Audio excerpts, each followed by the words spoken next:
Hey, what's up, everybody? It's David. Welcome back to Cross Fitness, helping men and women get in the best spiritual shape of their lives one workout at a time. Quick thought. In this video that I'm calling Stay Connected to the Vine, and if I were to spell vine, it'd be capital V-I-N-E. It's a personal pronoun. We're talking about Jesus. Reading this morning in the New Testament, John 15, Jesus saying, I am the vine. You are the branches. Apart from me, you can bear no fruit. Wow. Boy, true words.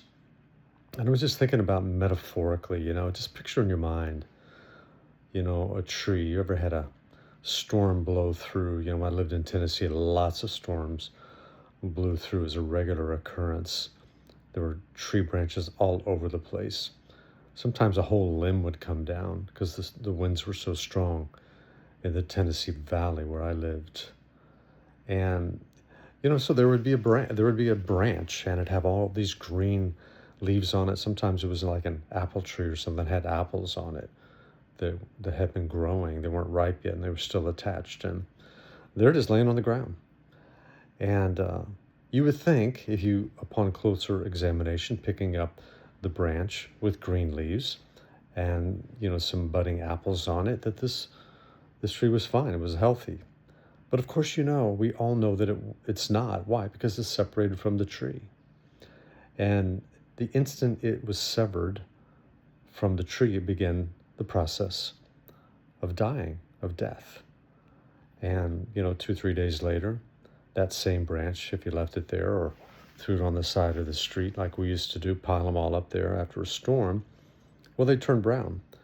The fruit would rot, decay, because it's no longer connected to the tree. And in the same way, the transference of the truth is pretty easy to connect, right?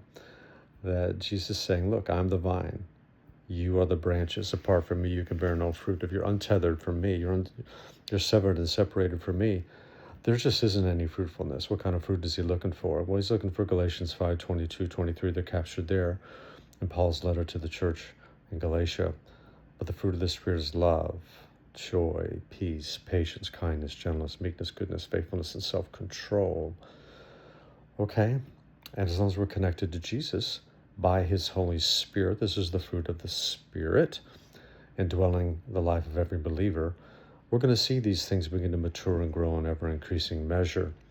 Greater fruitfulness, more loving, more peaceful, more joyful, having greater self-control to say no to food, say no to alcohol and drugs and porn and lust and gossip and, 1,000 other things that try to trip us up, to get us, to seduce us to walking in the flesh. So today, I'd encourage you to stay connected to the vine. And even,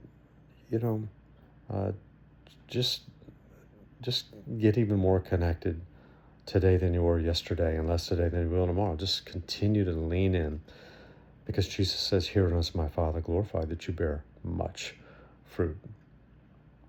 So my encouragement to you today is stay connected to the vine, and let's be fruitful for the glory of God.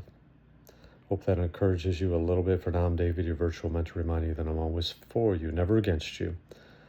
Take care. Grace and peace.